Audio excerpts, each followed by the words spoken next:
Hello everyone! Welcome po ulit sa aking YouTube channel, Quezon Province Realty TV. Okay, it's me again, Miss Geraldine Villarasa. Okay po, nandito naman po ako ngayon sa bayan po ng Tagkawayan, Quezon. Meron na naman po akong iba-vlog or i-alok sa inyo na isang property. Siya naman po ay 6.6 hectare.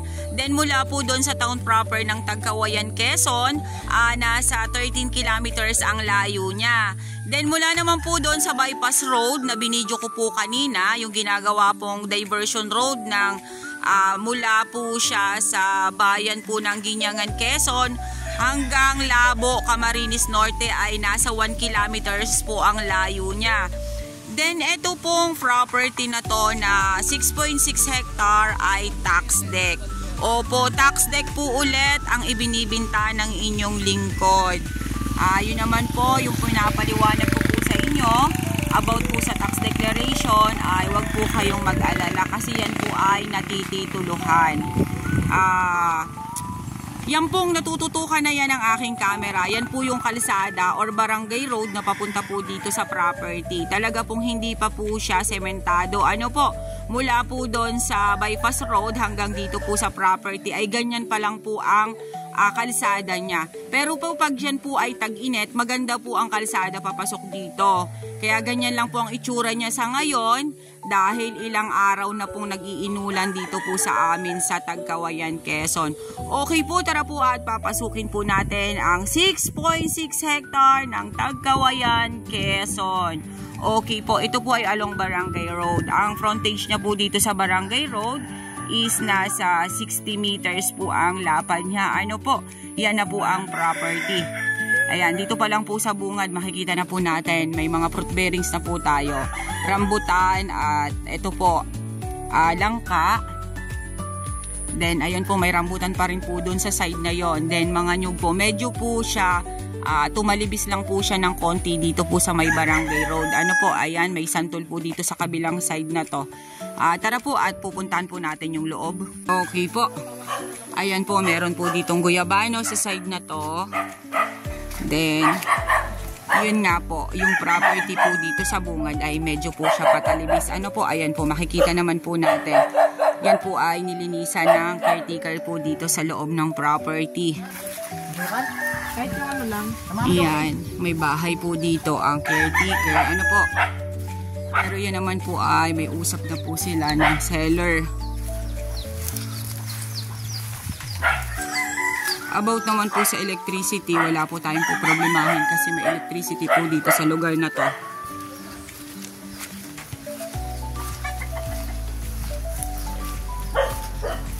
Ayan, dito po may bateno na po tayong makikita. Then ayan po, marami pong pinya ang tanim dito. Ayan po, yung side pong yan, kasama pa rin po yan sa property. Yan po yung gilid po ng Barangay Road. Medyo po susobra pa po siya sa 50 meters na frontage. Ano po? Kasi sabi po sa amin ng caretaker, hanggang doon pa po sa side na yon yung frontage niya sa Barangay Road. Ito pong side na to, ayan.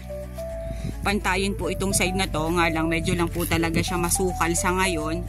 Ito lang pong part na to ang malinis. Pinagtatamnan po nila yan. Kinaingin po nila yan. Yung side na yan. Dito po magandang magtayo ng bahay sa side na to. Ito pong pinakang overlooking niya. Ano po? Then, yan pong patalibis na yan. Yan po ang magandang pagtaniman ng mga gulay like talong, itong mga sili. Kasi yan po ang mga mahal ngayon sa market. Yung siling labuyo at siling green. Okay po, tara po doon sa kabila pa pong side para po makita natin yung source of water. Ayan, medyo po dito patalibis sa side na to. Ayan, papasukin po natin yung loob. Medyo lang po talaga siya madulas dahil nag-inulan po nung mga nakaraan. Din kagabi po ang lakas talaga ng ulan. Kaya, ayan, maputek, madulas. Ayan po, yung part na yan, yan, patalibis pa rin po siya dito. Malaki po ang 6.6 hectares sa totoo lang. Ito pong naiikot kong to ay maliit pa po ito. Ayan, medyo po dito pumantay sa side na to. Then ayan, dumiretso po ulit dito. Okay. Napakarami pa po niyang nyog. Ano po? Pero po dito po sa bungad, medyo po kakaunti. Medyo po talagang kinaingin po nila yung part dun sa may kalisada. Okay, ayan po ang mga nyog niya, oh. Ayan po siya. Ayan po ang mga nyog niya. Ayan.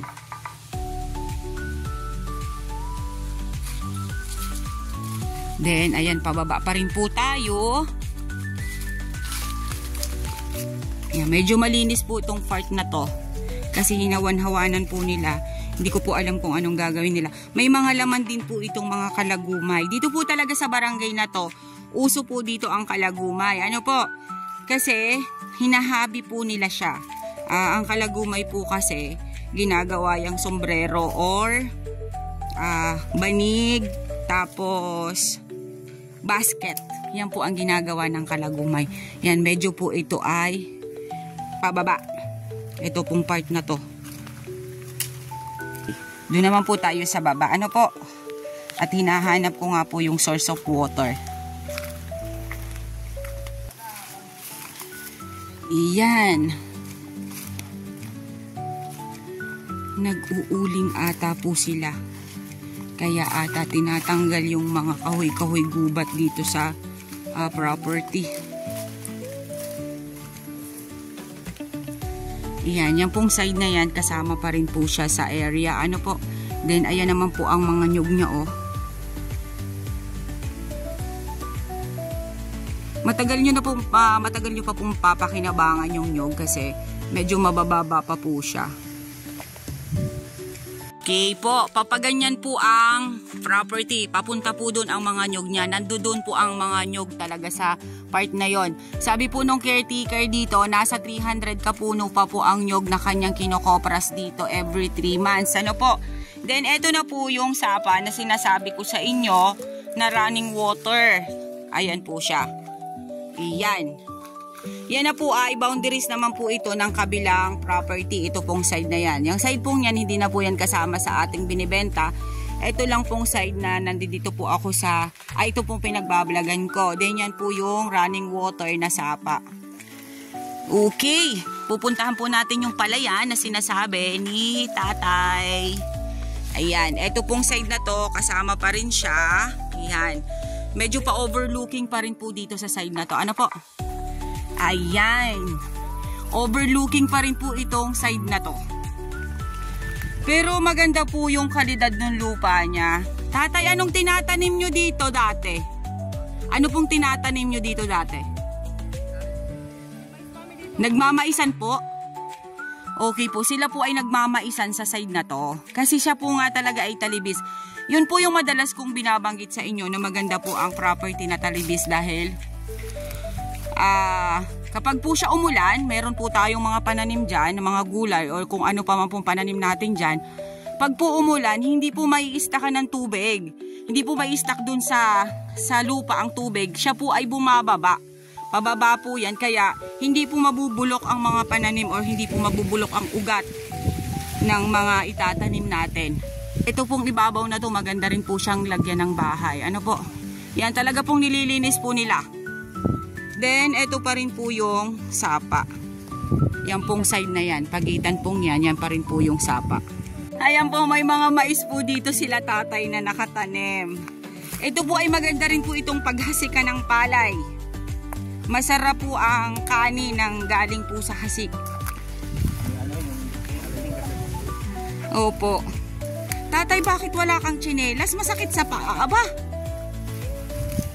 Diba? Ayun, bibigyan natin yung tsinelas. Tanungin mo na mami yung size ni kuya, ha? Bilhin nyo na po yung property namin na to para si tatay ay mabilhan na po namin ng tsinelas pagbabalik namin dito. Ayan po, may mga tanim po siya na sitaw at kalabasa. Ayan. Then mga mais. Ayan po ang sapa pa rin.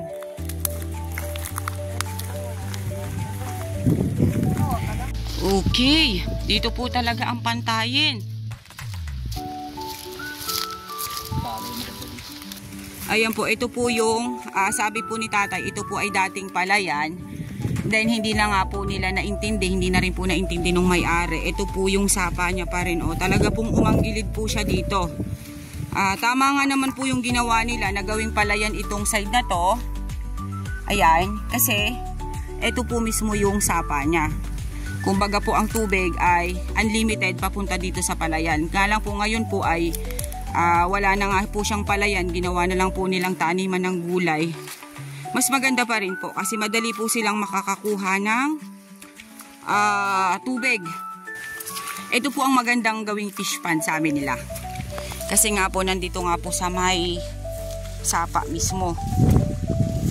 Ayan, talaga po ang tubig dito ay maamo. Ayan. Ayan pa rin po siya. Pantayin pa rin po itong side na to. Ayan, dati po pala nilang pinagtalungan yung side na yan. Then ito tayo kasama pa rin ito. Ano po? Ayan po, kasama pa rin po yan sa 6.8. 6.6. Kulang-kulang lang po siyang kaunti sa 6.7 hectares. Konti lang po ang kakulangan niya. Okay po, ito pa rin po yung kabilang side. Ayan. Basta po yan yung pantayin na yan. Kasama po yan sa 6.6. Ayan. Then, yan po, yung side na yan, yung pong marami pong yan na kahoy-kahoy na yan. Kasama pa rin po siya. Pumunta po yan doon. Then, ayan, mga batino po siya. Then, ito nga pong bandang likod, dito po siya pumantayin. Pero dito po sa side na to, ayan, medyo po umislant lang ng konti. Then, yan po ay pantayin ulit. Doon naman po sa dinaanan ko kanina na may maisan, talaga po siya ay medyo talibis po siya ng konti. Ano po? Nga lang, yun nga po, madalas ko pong sabihin sa inyo na maganda po yung talibis na property. Hindi na rin naman po lugi dun sa 300 kapuno na nyog na sabi ni tatay kasi nakakapag-harvest pa po siya ng marami-rami dun sa 300 kapuno na yon.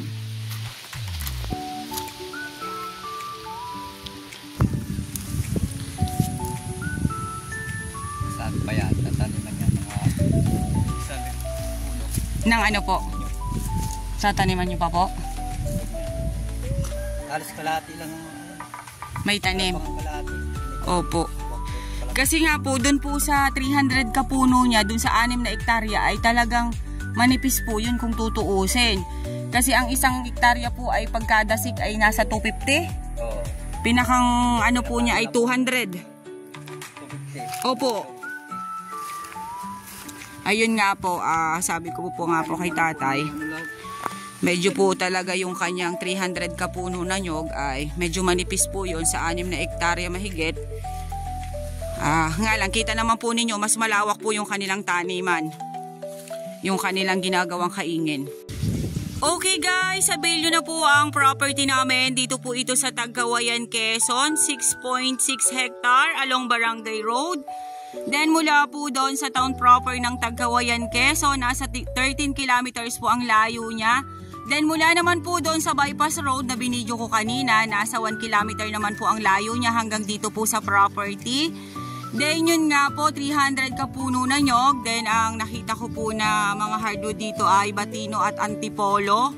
Then dun po sa may bahay ni tatay, no caretaker, ay may mga fruit bearings din po akong nakita. Then yan po, yung side na yan, dyan po magandang magtayo ng bahay bakasyonan. Medyo po siya patalibis ng konti. Then ayan po, marami po siyang tanim na pinya. Then dun po sa likod ay may mga mais po siya at sitaw, talong at kalabasa. Yun po yung nandoon. Then ang kagandahan nga po nito, meron po siyang buhay na sapa. Nakapaikot po mismo siya sa property. Okay po, once again po ako po ulit ang inyong site locator, si Miss Geraldine Villarasa. Muli po ako maglalambing.